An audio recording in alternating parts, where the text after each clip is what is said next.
Pokemon Pokopia released on March 5th, 2026, a cozy social building simulator where you play as Ditto, rebuilding an abandoned Pokemon world. Created by Koei Tecmo and Game Freak, this game takes the fan request of Animal Crossing style gameplay, but with the lovable characters of Pokemon and a heavier focus on building and crafting. The result feels like the ultimate form of these elements with fun characters, an interesting story, and one of the best Pokemon experiences in years. I'm Tom the Wizard Man, and this is the Fake Wizards review of Pokemon Pokopia. If this review provides you any value at all, please like and subscribe, as we're making many reviews every single week. In Pokemon Pokopia, you play as a Ditto who wakes up in an abandoned cave. Finding your trainer's Pokedex, you take on a form resembling your trainer and set out, coming across a special Tangrowth. Together, the two of you go out in hopes of finding other Pokemon and finding out what happened to this world and where all the humans have gone. Improving the area by cleaning up trash, planting grass, and placing items that Pokemon like attracts other Pokemon, with certain Pokemon playing into the story of each zone. Completing a zone will unlock the next one as you go from the withered wastelands to the bleak beach, rocky ridges, sparkling skylands,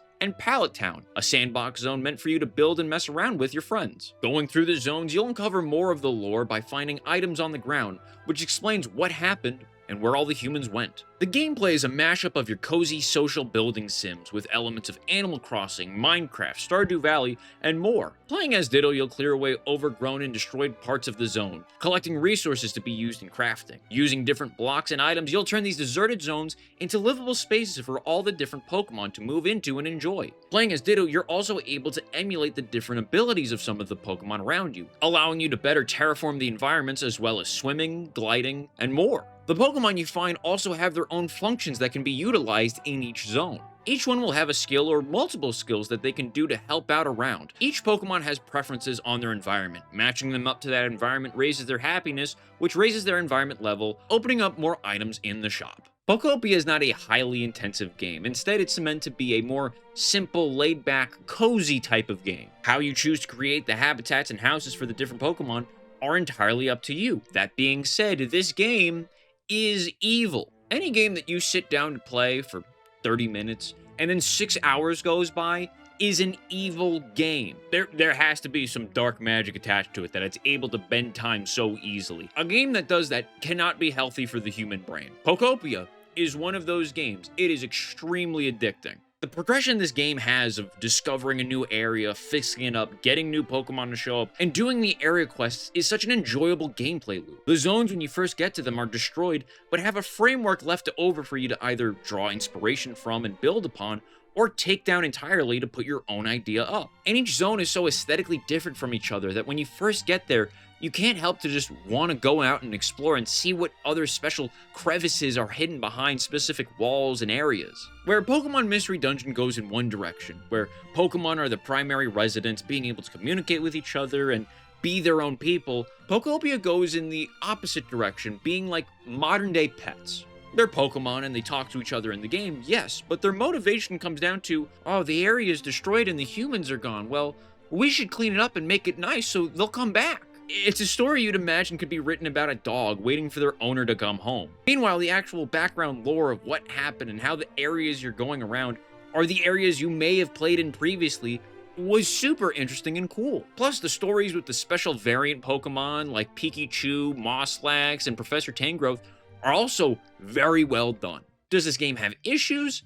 Yes. Having certain block recipes and items locked behind RNG shop pulls sucks. My style of gameplay mainly revolves going around to areas that have destroyed zones and rebuilding them. So all of the destroyed houses, I want to make them how they were before. But you really can't do that until you get the recipe for those blocks. Now, with some of the areas like the roads, you'll get them in the PC terminal when you upgrade the zone to level 5, 6, 7 or something like that, which I like.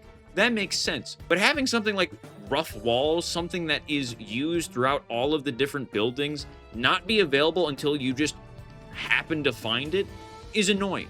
Rocky Ridges has way too much ash.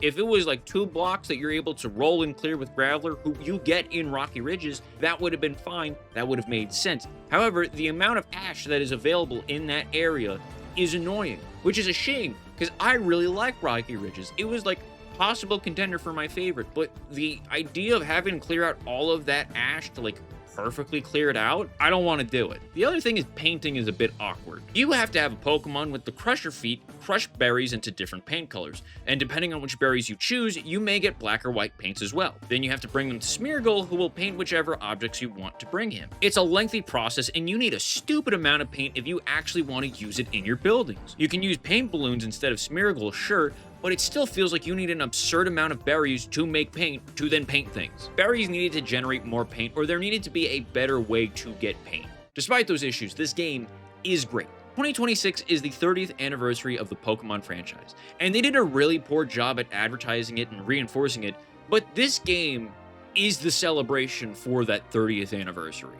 It is made with love and respect for not only the original region of Kanto, but the entire series. It really does feel like a special type of game. One that took the best aspects of the building and social game genre and mixed it together with a Pokemon backdrop. If you like those types of games, you will like Pokopia. If you're not a fan of Pokemon or building games or like cozy games, yeah, you're not gonna like this game, like at all. However, for someone like me who does like these types of games and has a strong affinity for Pokemon, I loved it. Pokemon Pokopia gets a 9 out of 10. If this review provides you any value at all, please like and subscribe, and thank you for watching.